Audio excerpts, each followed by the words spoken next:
What's up guys, Houndish here, and today we're jumping in with some Destiny 2 news and content updates for this week as we head into the final 2 weeks of episode Revenant. So this week yet another game update will drop. We'll talk briefly about that, as well as some updates worth keeping in mind regarding the Bento token event which is kicking off this week as well. So Bungie offered extra clarification after the TWID. We'll talk about some of the rewards there, as well as preparation for episode Revenant, news updates that we're likely to see this week, plus previews for cosmetics and vendors this week in the game, and some other important details from Bungie. So, as always guys, I hope you find the video useful, and if you do, a rating below really does help us out on the channel. But now, let's get into it. And so with the weekly reset coming up for the 21st of January right here, we know there'll be a little bit of new content dropping in the game, and this will require another update. So today we'll get update 8154, and as always with these patches, there'll also be some downtime. So downtime begins at 7:45 AM and should end at 9 AM, so only a little over an hour, and then background maintenance should end at 11 AM. And all being well, the game will go live at reset without any problems. We don't know any additional patch notes that we might see for this. Of course, we had a sandbox update last week, but it's possible Bungie will have a couple of fixes or smaller updates as part of this patch today. So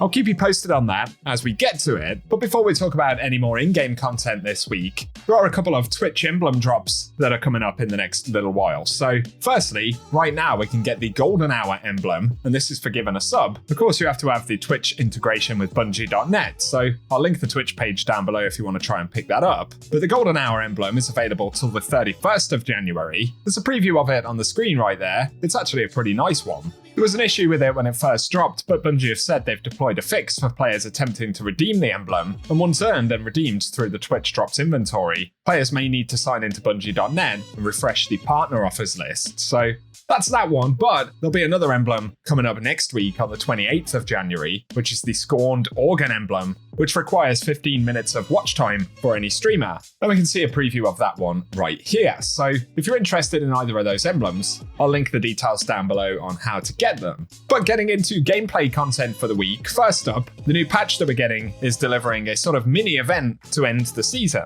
This is the Pastis Prologue series of quests, or the Bento token event, as some players will know it. It looks like it'll start out with the Drifter, who will offer a quest called Packed Lunch. That is the same quest that will award the Chatterwhite shader, which was previously the Vault of Glass shader in Destiny 1. It's been brought back for this quest thread, and we can earn it by completing 5 of the quests that Drifter gives us for Bento box tokens.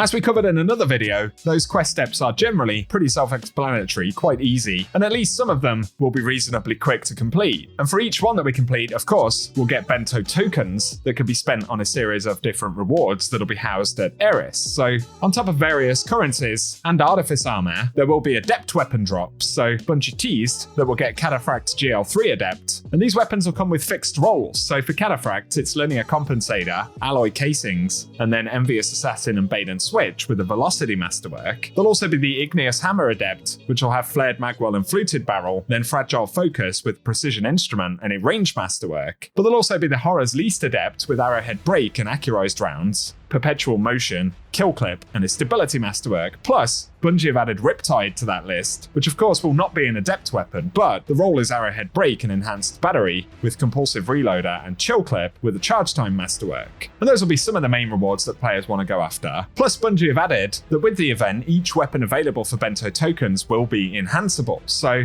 if you want to enhance any of these, that will be possible. And they've also said if you have any in your vault, they'll also contain this functionality, which includes both the Adept and base versions of those weapons where applicable. But they do add that weapons from this set must have been acquired after Season of the Haunted to get the enhancement functionality. So those are the weapons. Like we said, there are other materials, and even things like mementos, which will be up for grabs for the Bento tokens. So let us know down in the comment section if any of the armor or weapon rewards are appealing for you guys, or indeed whether you're simply doing it to get Chatterwhite, something which might be ever so slightly helpful, I guess. But if you're doing any prep for episode Heresy, of course some of the materials like Ascendant Shards might be useful. Let's keep in mind we do have the exotic decryption options these days, which are also how we're rewarded with new exotics for an episode. So presumably that's still going to be the case for Heresy, and it means if you want to speed up that grind a little bit when that drops, it's worth holding on to some exotic engrams right now.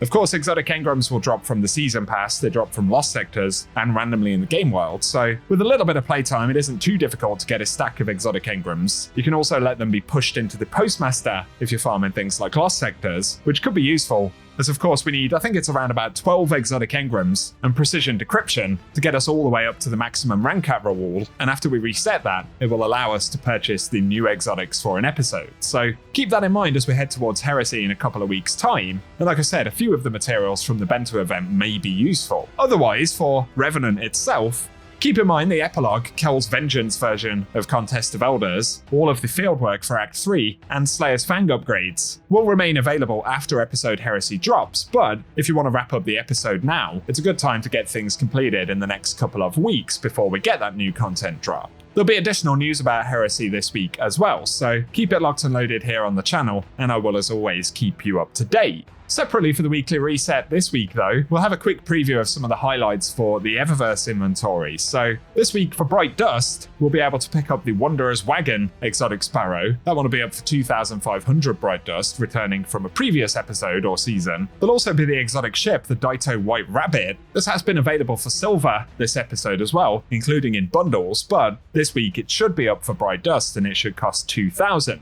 Another new one for this episode is the Dread Rover, which will come up for Bright Dust this week. That will sell for 2,500 Bright Dust. So Bungie are dropping at least a couple of Revenant items for Bright Dust here. Then we'll also see the Firebreak Shell coming back from another season. That's 2,850 Bright Dust this week, and according to the rotation, we should see the Ornament for Icebreaker, which of course drops in Vesper's Host, but the Ornament Occupational Hazard up until now has been a silver-only purchase, but according to the rotation, this week should be sold for Bright Dust and it will come up for 1,250 Bright Dust. So if you've been looking to get hold of any of those, we should have them available this week. For today though guys, that's what we have to round up for Destiny 2 this reset, so I'll keep you posted if there are any revelations regarding the Bento token event or further updates from Bungie. Keep it locked and loaded here on the channel, hit subscribe and turn on notifications if you are new around here, and that way you won't miss out on any content. Otherwise though, I appreciate you tuning in, and whatever you get up to, I hope you guys have an awesome day.